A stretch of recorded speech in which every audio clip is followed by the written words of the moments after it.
My friend's girlfriend discovered our nickname for her, and it was not pretty. Oh no, that means it was ugly. My friend Nate, 27 male, and I, 22 female, met about a year and a half ago when I was finishing up my degree.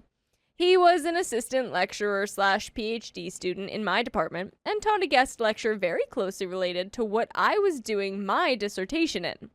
I thought he was gorgeous, but the uni has a pretty strict rule about dating students after something messy happened, and they decided the power dynamics are complicated. By the way, this comes from Deleted, and if you want to submit your own stories, go to the r/OKStorytime subreddit. I'm Carly. I'm Dakota. And we're here to give good advice goofily, but we don't have all the answers. We only know what we would do. Let us know what you would do in the comments. And OP says, whatever, I stayed to chat with him about my paper, and he agreed to help. This turned into a series of hangouts / dissertation help. We went off topic at times, and by the time I was done with uni, Nate was still talking to me, as we'd become friends. I won't say that nothing ever happened, because we did drunkenly kiss once after Nate was no longer in danger of breaching any uni rules. It wasn't a bad kiss, but there was no spark. Whatever initial attraction was there disappeared, and it was all platonic. We agreed to forget about it, and it was never an issue again until yesterday. In the time he was helping me, we developed a few weird inside jokes. One of these was that he was dating a vampire. His parents are very pushy and manipulative and pretty much decided for him that he should get married in the next few years since his younger brother has. He wasn't dating anyone and certainly wasn't about to marry the next girl he took out just to make his mom happy. So I jokingly told him he should say he's dating a vampire. Stupid joke, but we gave her a name. A ridiculous name. Say Veronica McVampire for the sake of the post. A personality. Even booked tickets to a gig as Nate and Veronica McVampire. It was an informal €5 entry thing. Nobody would question the silly name as long as the credit card matched his name. Anyway, in all the time we spent together, we used this joke a lot. It became a weird running thing that any girl he went out with was someone he was cheating on Veronica. This includes his current girlfriend, Kate, 23 female. What was different about Kate is that she actually fit a few of the personality traits that we'd assigned to Veronica. It was nothing bad. She had a messed up sleep schedule due to night shifts and rarely left her flat during the day. Before they were seriously dating, we'd ended up deciding that in our weird inside joke world, Kate is Veronica. It's all some vampire test to make sure he loves only her. It's a stupid joke. It doesn't make a ton of sense without a long explanation about something we made up before we met her. And I don't know why we didn't just use her real name. But as time went on, we referred to her almost exclusively as Veronica. Yeah, I'm not gonna lie. After all of the explanation here, even if I heard that as Katie, I'd be like, what? You're calling me Veronica. Huh? I could just see this going so wrong with well, who's Veronica? Exactly. That's why I'd be most, huh? What do you mean? I'd also think if then this long explanation was given to me, I'd be like, oh, so I've just been the butt of a running joke. Yeah. This was only in texts to one another or if I met up with just him. Kate and I actually got along, and while I wouldn't say we were best friends, I had nothing against her, and it was clear how happy she makes Nate. We never said anything bad about Kate or Veronica. It would just be something like, hey, are we still on for dinner with V tonight? Or V isn't feeling well, so you'll have to go to the party without us. It was obvious from the messages that we meant her, but because we didn't expect anyone to see the texts, it didn't matter. Yesterday, Nate sent me a text at 11 p.m. that just said, can I come over? It's important. I assumed it was about something entirely unrelated, and I had just finished work, so I was closer to his flat than my own. I offered to go to his instead, but he rang me. And this is Nate talking. It's really not a good idea for you to come over. It's about Kate. Me. Oh crap. Is everything okay with Veronica? Kate, who I didn't know was in the room with him or on speakerphone, starts shrieking and crying, why the F do you call me that? What's wrong with you? Oh no! I I should note that while I've used Veronica here, the name we assigned his fake girlfriend was a bit weirder and not a name you'd hear for a woman in her 20s in the UK. Oh, what would it be? Like Birdie or Gertrude. something. Gertrude, yeah. Nate quickly tried to comfort her, but she left the room and he explained. An earlier message from me had made her suspicious that something was going on. I'd mentioned his plans with Veronica, and she'd seen the notification come through. She thought it was weird that he had plans with someone when they decided just moments ago to cancel their plans for the night. Rather than tell her that it was a nickname, he went with, "It's an inside joke with OP." She took that to mean, "I'm Veronica," and accused him of cheating. He's told her about us having kissed before and that there was no chemistry. It was brought up pretty early on because we spend a lot of time together, and she accused him of having something with me then. I'd also talked to her about it and thought the whole thing was sorted, but she demanded to see the rest of the messages. Yeah, I don't know how good it looks when a giant joke about what you guys call her is revealed and it's between the two of y'all that she thought maybe something was happening between. I would think the biggest issue would be like, why do you call me this weird name with some other girl? Like, you're making fun of me with another girl behind my back. That's weird energy. That's what it feels like. Also, if you've used this nickname for like every girl that you've dated, weird. It's just... It's weird. It's like a little you're just weird. Making them all like one thing. And it's all with OP, so it's like, are you sure there was no chemistry? Of course, it became clear pretty quickly that this was about her, and he told her the truth. But she didn't accept that. Why would we call her names and make crap up about her? Not getting that we created the stupid character before ever meeting her. Why would we talk about her at all? She left pretty soon after she screamed at me, and Nate asked me to go over. Given the circumstances, I told him going to his was a terrible idea, but we should have a drink and talk so he wasn't alone. He ended up staying on my couch last night anyway. Well, that's certainly not going to help. It's not helping your situation at all. But Kate won't return his calls and texts. She's out of town until Sunday night now anyway, with pre-existing plans with her dad, but I don't think she has any plans to get in touch with him when she's back. I really don't know what to do. He's asked me to speak to her, but I don't think getting myself more involved right now is a good idea.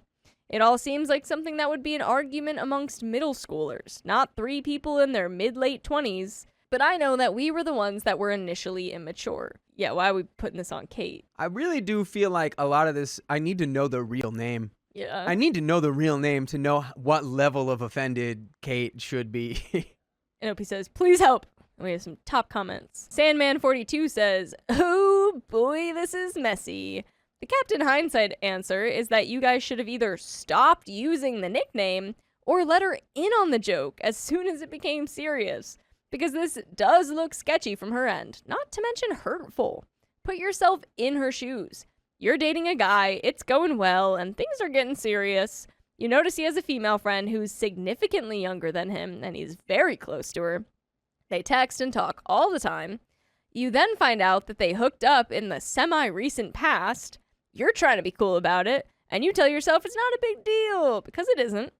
Then you see that he's texting this other woman about spending time with Veronica. All those little moments of jealous suspicion suddenly seem validated. You ask what it means, and you find out that your boyfriend and his female friend have a somewhat unkind nickname that they use to talk about you.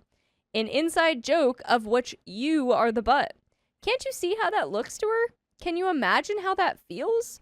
This is on him to fix, but I think it's fair to make yourself available to speak to her, i.e. text her and say, "Just wanted to let you know there's nothing going on between him and I, and if you ever have questions or want to talk, I'd be glad to discuss it with you, as you are a part of this."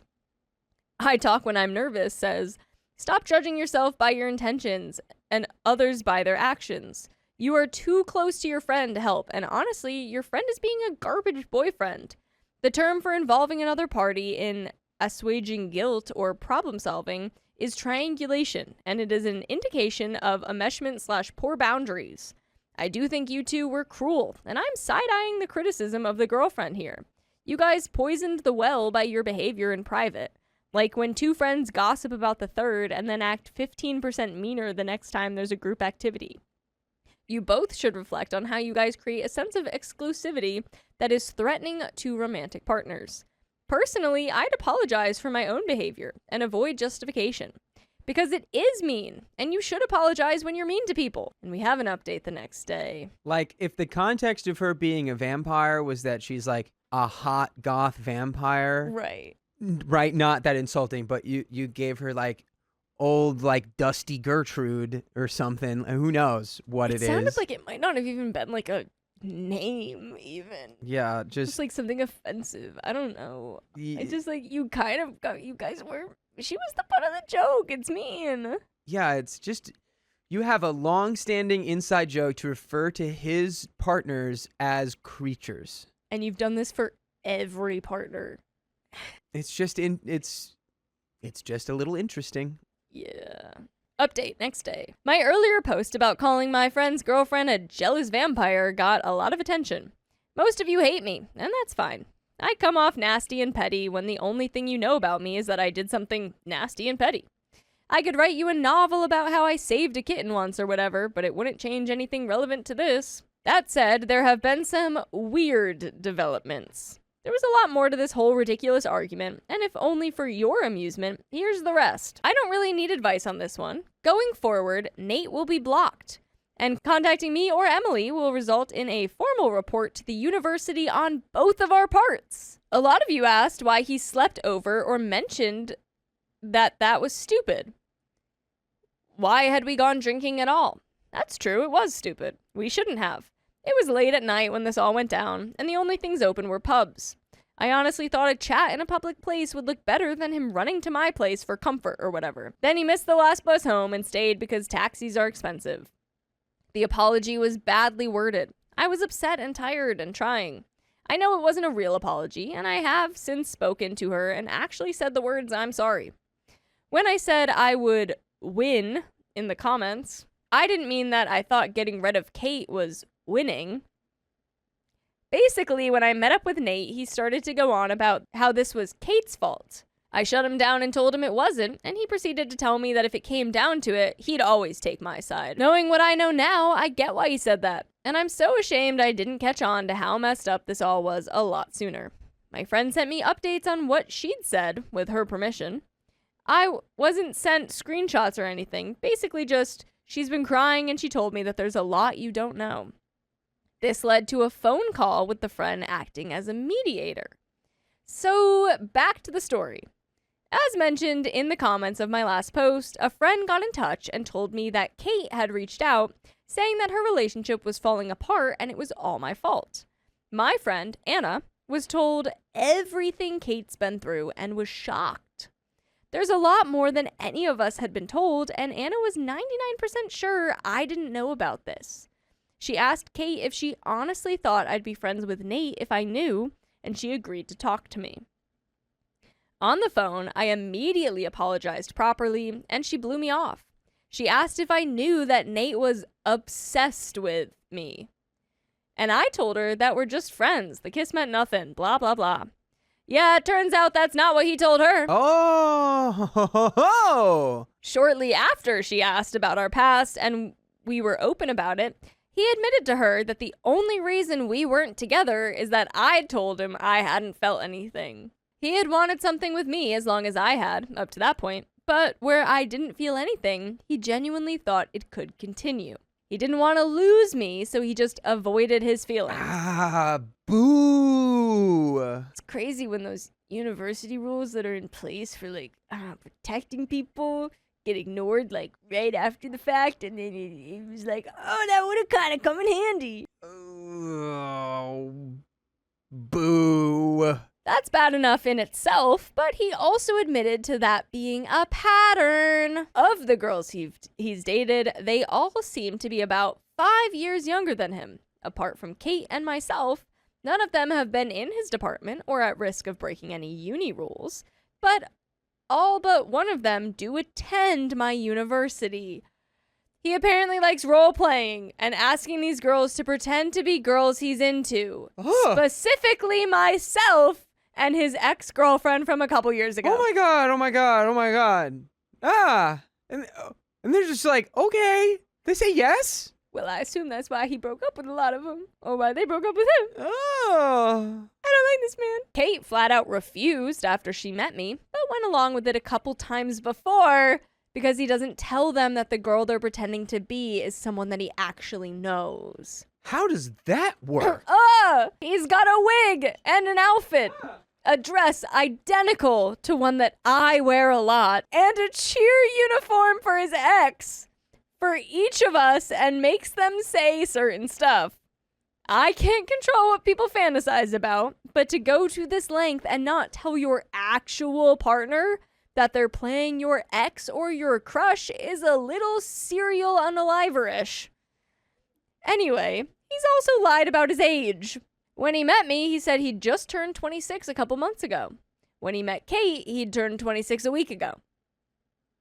Probably about a day after we made plans to do something for his 27th birthday, she looked at his provisional in passing once and noticed that he, A, uses his middle name instead of his first. Not that that's weird by itself, but a bit strange that he didn't tell her. When she asked about it, he just said he decided to go by his middle name in sixth form. B, lied about his birthday. His actual birthday is the date he gave me, but he's a year older, 28.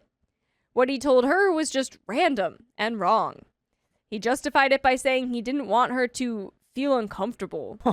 Well, I'm uncomfortable now, buddy. Then got annoyed when she told him that she was definitely uncomfortable. The age gap is almost 2 years more than she previously thought. C, had an address from a city different from where he said he was from and from our uni. She asked him when he'd lived there, and he said that it's where his parents lived. She asked why he'd said he was from a different city, and he told her it's the city in his postcode, the nearest city to where he grew up. But without giving too much away, he essentially told her that the reason his ID has a York address on it is that he'd lived in Leeds once, and Leeds is in Yorkshire. Not those cities, but similar logic. Like, it made no sense. She knew about the nickname. That wasn't what any of this was really about. She'd seen it a while ago, asked, and been told it was a name I called her. He went along with it for fun or whatever. She asked him to stop, and he told her she was overreacting. It was still a crappy name, and even now, knowing my version of events, she doesn't like that the joke didn't stop when she stuck around. But she said she probably would have found it funny if I'd told her about it before all of this. Instead, she was convinced that Nate and I were having some weird affair and distancing ourselves from her with stupid nicknames and lying about what we did when she wasn't around. It's so weird because Nate was having an affair by himself. Yeah. He was having a one-sided affair by making his girlfriends dress up as people he wishes he was actually dating. This is insane. Creepy man. She doesn't want to see Nate again. And while she forgives me for the name thing, she doesn't really want to drop everything and be best friends. That's fair. She's asked me to gather her stuff from Nate's house and meet her for a chat. She told me she won't make decisions for me, but hopes I'll reconsider my friendship after all of this. To be honest, I don't feel comfortable going to his place after what I know. So Anna is going to come along. I haven't said anything to him about what I know, and I don't plan to until we have Kate's stuff. I don't think he'll get violent or whatever, but I can see him damaging her things as some petty revenge. And since I've learned I don't know him at all, I can't guarantee he won't react really badly. And by the way, I can guarantee you guys that there's more full episodes with stories just like this on your favorite podcast app. Go to Spotify, Apple Podcasts, iHeartRadio, search up OK Storytime. Whew. I don't know if there's any stories just like this one. My God. No. I don't even know if I'd ever talk to this guy again. No. I mean, it sounded like she already reported him to the university. Yeah. I don't know. Good, I guess. The difference in ages and addresses and names makes me think that he's probably been previously kicked from other ones. I don't know. This is just everything about every revelation we've had about this guy is just creepy and weird. After Anna and I grab her things, we plan to contact Nate together and tell him that he needs to stay away, or we'll report him to the uni. I know he's been very careful about not breaking the rules and hasn't technically done anything wrong, but since befriending students and trying for romantic relationships immediately after his restrictions ends seems to be a pattern, I'm sure they'd at least watch him, and it would look bad professionally. I know maybe technically the things he's done aren't listed in any book, I think they'll count it. but it definitely counts as something wrong. They'll count it. I don't think there's much more to say. Like I said, I don't think Kate and I will be best friends, but if she wants to stay friends with anyone in the group, it's pretty safe to say we're all dropping an 8.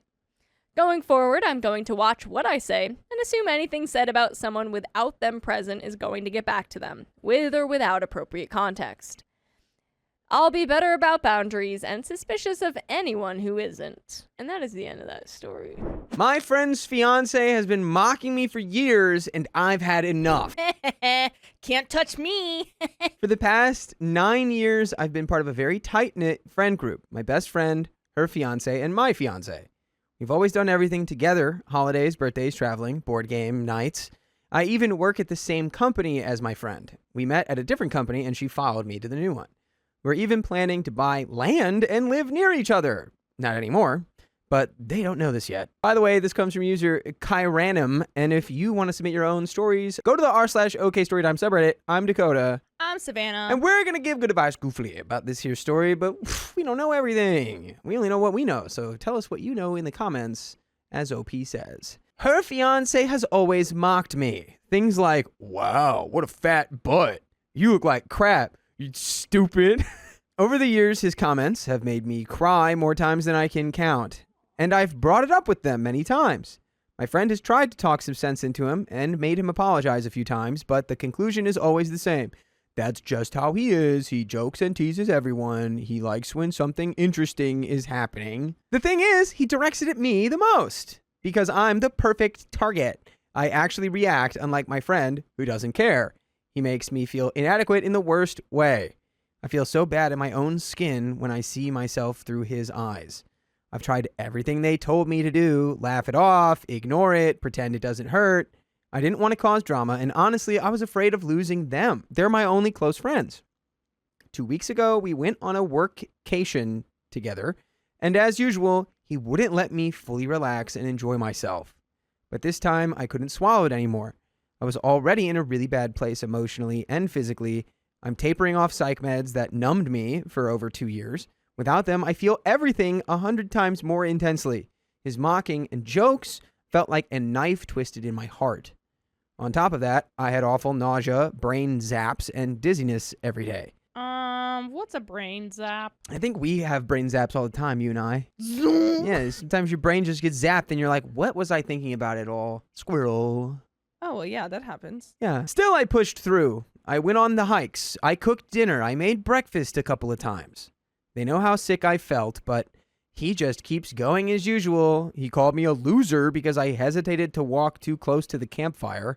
I was dizzy and afraid I would lose my balance. In the car after a hike, he complained that my friend was the one looking up restaurants as usual, not me, even though that's untrue. I reminded them that I can't look at my phone in the car without getting sick, and he just said, yeah, same as the rest of us. Yeah, this guy sucks. What?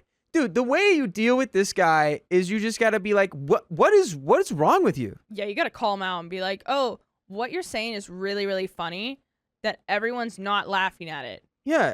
And he'll go, oh, I'm just joking. He's like, well, why don't you make any of these jokes to other people? It seems like you just come down on me constantly, all the time. Why? You have a crush on me? Explain yourself. I'd make it really awkward. Yeah. Like, do you think I'm hot? Yeah, make him uncomfortable. Later, when we got home, all I wanted was to lie down and relax.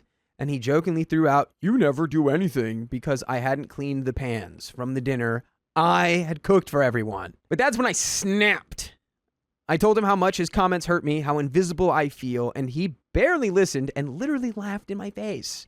My friend overheard everything from upstairs, and instead of supporting me, she said it was funny to listen to us fighting over dirty pans. But by then, it wasn't about dishes anymore. It was about everything. I raised my voice from sheer frustration, and instead of trying to understand me, they both dismissed me. I felt like I was losing my mind. I ended up walking outside and crying, really crying, for the first time in years.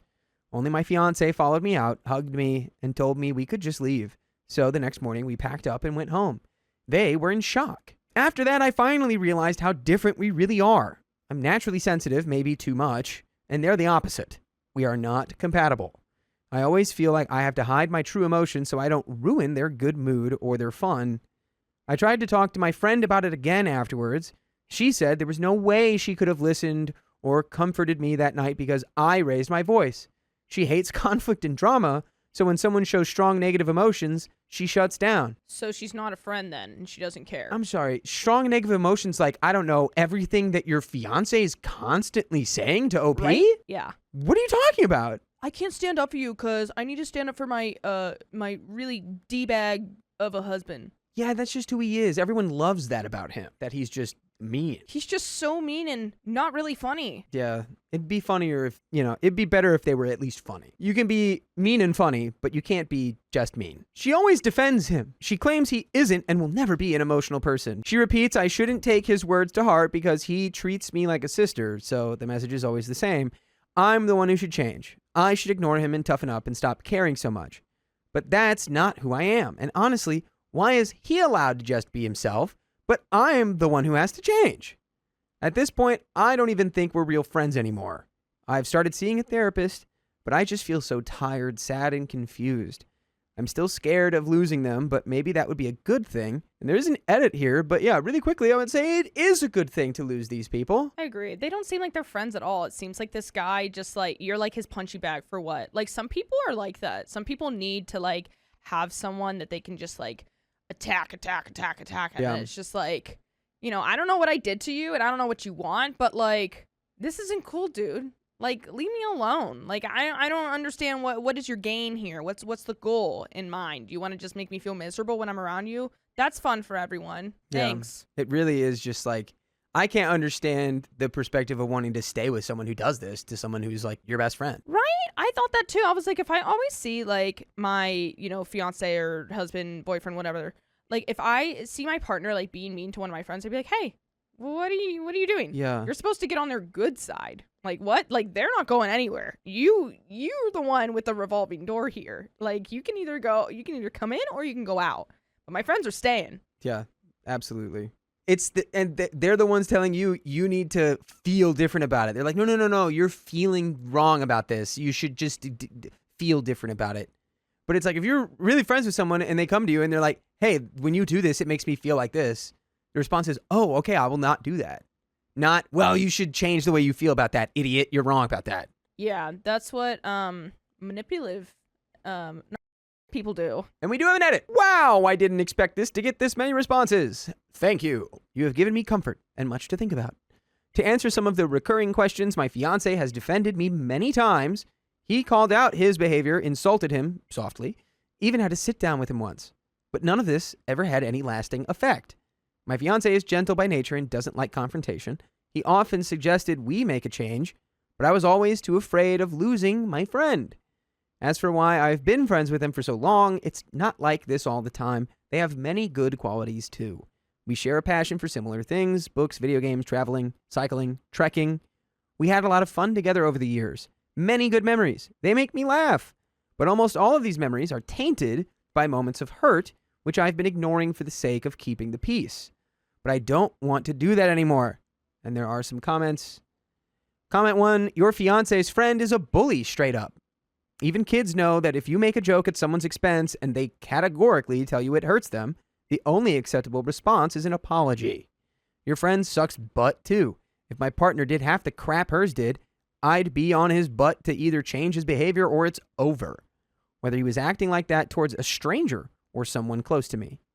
The fact that she just expects you to put up with it is gross. Honestly, she probably just puts up with it. I bet you he says stuff like this to her all the time in private, and she just accepts it and puts up with it. Yeah, because I mean, her response was like, just ignore it, just laugh it off, just like, don't let it get to you. And it's like, but the things that he is saying, it's not like, just like making fun and being like, ha ha ha, that's funny. It's like, you're ugly. And it's like, okay. What? Yeah. Like, I make fun of Keon all the time. I bother him, but I never call him an ugly loser. Yeah, right? Because who would do that when you're friends? Yeah. You're not being overly sensitive. You're just at your wit's end. OP says, thank you. I think she just can't imagine how this makes me feel. You told her. You've told her exactly how it makes you feel, and she just doesn't, care. Yeah, she gives you an alternative and is like, yeah, don't feel like that. Yeah. There's no way she can't imagine it. She's been told. Perhaps she's more like him than I realized. Just recently, she revealed that she used to say what's on her mind to people, and it didn't even cross her mind that someone could be hurt by her words. She stopped doing that after a year of therapy, but it's pretty telling. Commenter 2 says, tight-knit friend group, nope. True friends would never allow one of them to be bullied or insulted constantly. Time to block them all and find real friends.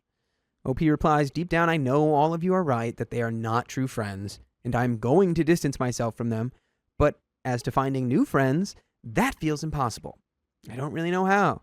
I find it hard to connect to people. Go rock climbing. Not even kidding. It's true. Go Find a rock local climbing. rock climbing gym and go rock climbing. You will make a new friend. You can. Literally, that's like more than half my friends here are rock climbing. I met from rock climbing. And like, they're just great. It's true. It's just a really good community. They're so cool. It's true. Like, no one, I've not met one single mean person there. I'm sure there are some like mean people, but like 9 times out of 10, they're really welcome and open and will like be like, oh yeah, like do this or try this. Like people love it. They're Such a straight up community. just friendly and cool. Keep that in mind. Comment 3 says, I'm sorry, but these aren't the actions of friends. That's gone past the point of playful banter and into just straight up high school bullying. Friends shouldn't be making their friends feel like crap. Even if he is just the type of person to playfully rib people, although from your descriptions of what he said, he's way past the point of playful ribbing. As soon as he found out that it was getting to you, he should have stopped. He's a piece of crap for treating you like that, and your friend isn't any better. She's excusing it for the benefit of a quiet life for herself. She's okay with you being made to feel like crap, but isn't okay with you standing up for yourself. You don't need people like that in your life. I'm so sorry that happened to you. You're not too sensitive, OP. They're just a-holes. OP says, thank you. It feels so good to see someone siding with me for a change. Comment 4, also, if it's just about the dishes, why didn't they clean up after you cooked? Why is that your problem when you cooked while feeling bad? And why is it okay for them to make fun of you for making sure you don't, fall into the fire when they know you're off balance? Was this trip your idea? With how you're feeling, I'm surprised you wanted to do that. Just wondering if you were pressured into going to split costs and do a little of the cooking and cleaning. I hope the trips are generally shared work, but the mention of cooking and then expecting you to clean made me wonder. OP says this trip was planned and paid for months in advance. Plus, I didn't know I would be feeling this bad after the withdrawal. My friend and fiancé cook and clean as well, so I wanted to do my part. Comment 5 says, she's not your friend. If I heard my husband once mock a friend or a family member, that would be the last time he would do it. Do yourself a favor and stop being friends with them. I wonder how he treats her when no one is around. OP says, I was thinking about this the other day. If the roles were reversed, I would leave my fiancé immediately. He does mock her often, but as I've mentioned, she doesn't really mind, and he treats her like a princess most of the time. I'm beginning to suspect she likes that he's a bad boy that treats her sweetly. And did OP grow up in a toxic environment because of her tolerance for this behavior? Yeah, I actually did, says OP. My father had anger issues and constantly belittled my mother and brother. He was gentler with me, but I was burned a few times too. And we have an update a month later. Yeah, I think we are past the expiration date of this friendship. Yeah. I mean, what are you really getting out of it? It's just like, they're like, oh, like, they're my friends. Like, just to say that they're your friends, because everything that you've told us is not a friendship. Like, they want you to change. They don't want you to stick up for yourself. They want you to, like, just push everything under the rug. It's like, what kind of friend is that? Like, Yeah. I want my friend to be there for me when I'm feeling bad. Like, the fact that you ran outside and, like, you know, was crying and your friend didn't run out after you and be like, are you okay? Like, my husband is going to apologize to you. Like, that should have been the first response. But instead, she's like, I don't know, she's always like this, or she's just dramatic. Yeah, blah, she's blah, just blah. so It's like, silly and emotional, that one. yeah, It's these people meanwhile, suck. you're being insulted by your husband constantly, and you're just like, he's so sweet. Yeah, It's crazy. Well, these people it's- are dumb. It's wild what we can convince ourselves of in our own heads. Because he's probably not sweet to her, really. Oh, no, definitely Like- not. If he treats, like, women like this, yeah, no, she lets it happen. Anyways, there is an update. I have officially ended things with my friend and her fiancé. I took all your advice to heart, talked to my therapist, and did a lot of self-reflecting. But the thing that really convinced me to do it was this. I didn't see them for over a month, barely messaged them, and it was the most peaceful month I'd had in years. I didn't miss them at all. I felt calm and alive. I felt almost happy. Recently, I attended a work team building event for the first time without my friend, and it was amazing. I never had this much fun on previous events. I talked to people and laughed and socialized. and people wanted to talk to me too. 2 guys said they wished they got to know me sooner, that I'm a great person. It was shocking how much at peace I felt when I didn't have to perform or manage her feelings and worry about her discomfort because she disliked these events and the work people. Oh man, sounds like you were just friends with a loser. That's the loser. Loser group. There's a little bit left of this story. Yeah, you're about to have the best friend group glow up of all time. Yeah. That's how I actually realized that I needed to break up with my ex. I told him, I was like, I don't want to talk for like a week. He was like, okay, blah, blah, blah. And it was the most peaceful time ever. And I was like, okay, yeah, I need to end this. Like, it was like that clear. And so I was like, yeah, okay. Yeah, I felt way better without you. Yeah, I was like, whew, why do I like not feel on edge? Oh yeah, because I'm not being berated. Yeah, sometimes you just gotta take that distance. Yesterday, I told her the truth, that I've been feeling better ever since I've distanced myself from them. She got defensive and hurt, blamed me for saying such a hurtful thing, said goodbye, and then blocked me. I do feel bad about that. The old guilt and people-pleasing instinct has booted up, but I know I did the right thing. I just wanted to thank everyone who gave me advice in the original post. And we have some more comments to finish it off. Oh no, she understands what hurt feelings are. Good for you. Toxic friends like these suck the fun out of life. Update me when her fiancé tries to talk some crap. OP says he actually wanted to come over tomorrow to collect his games, but my fiancé told him he'll drop these over at a mutual friend's place. He would have talked crap for sure. Commenter 2 says, I would also block her back everywhere you might have her so that she can't control communication with you. And block her partner too. Have your partner block both of them as well. And then go on living your best life without them dragging you down. Amen, sister. That's the end of that story. So that was a healthy outcome. Good for you, OP. Absolutely. The healthiest of all time. You look like a big crown of broccoli. You're so healthy. Aw, broccoli head. Broccoli. Broccoli head. Baby ranch. Baby ranch on broccoli. And that's a deep cut for those folks out there who are aware of Baby Ranch. But that is the end of that story and the end of this episode. So if you love us, make sure you subscribe. We love you. And see you tomorrow.